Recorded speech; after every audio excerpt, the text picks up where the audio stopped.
నా పేరు రామ్ అలియాసేస్. గొర్రె జైలు ఉండడం ఏంది, ఆడికెళ్ళి తప్పించుకోవడం ఏంది, ఇదంతా మీకు వింతగా ఉంది కదా.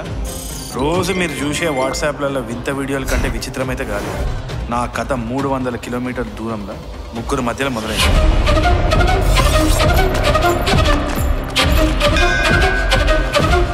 మా గుళ్ళో కళ్ళు తాగి మా దగ్గర జట్కా ఇచ్చింది, తిరిగిచ్చే ప్రసక్తే లేదు.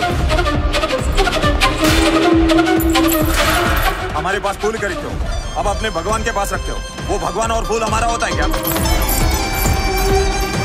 మొన్న మా కోడిపెట్ట మీ ఇంటికి వచ్చి గుడ్డు పెడితే గుడ్డును మింగిర్రు, దాన్ని చంపి మింగిర్రు. అది కరెక్ట్ అయినప్పుడు ఇది కరెక్ట్ కాదా రఫీక్? బ్రేకింగ్ న్యూస్ చూస్తున్నాము. ఒక గ్రామంలో 2 మతాల మధ్య చిచ్చు పెట్టింది గొర్రె. గొర్రె మీద కేసా?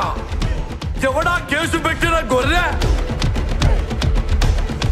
జైల్లో పెట్టిన గొర్రె రాత్రంతా పడుకోలేదు. ఆ గొర్రెని నాకు బలివ్వకపోతే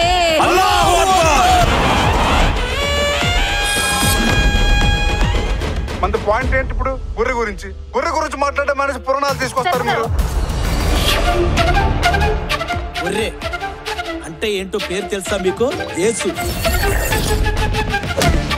మనం బతకడం కోసం వాటిని చంపేయచ్చు, మనది ఆకలి. మరి అవి బతకడం కోసం మనల్ని చంపేస్తే అది ఆత్మరక్షణే కదా సార్.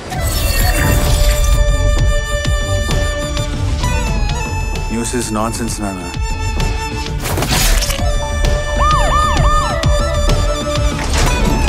కర్రతో అడగండి సార్, కష్టమేంటో అడగండి, చెప్పేస్తా.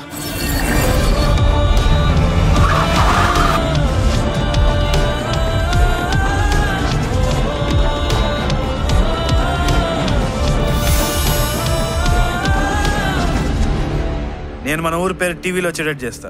అంటే నువ్వు కూడా యాక్సిడెంట్లో పోతావు బావా?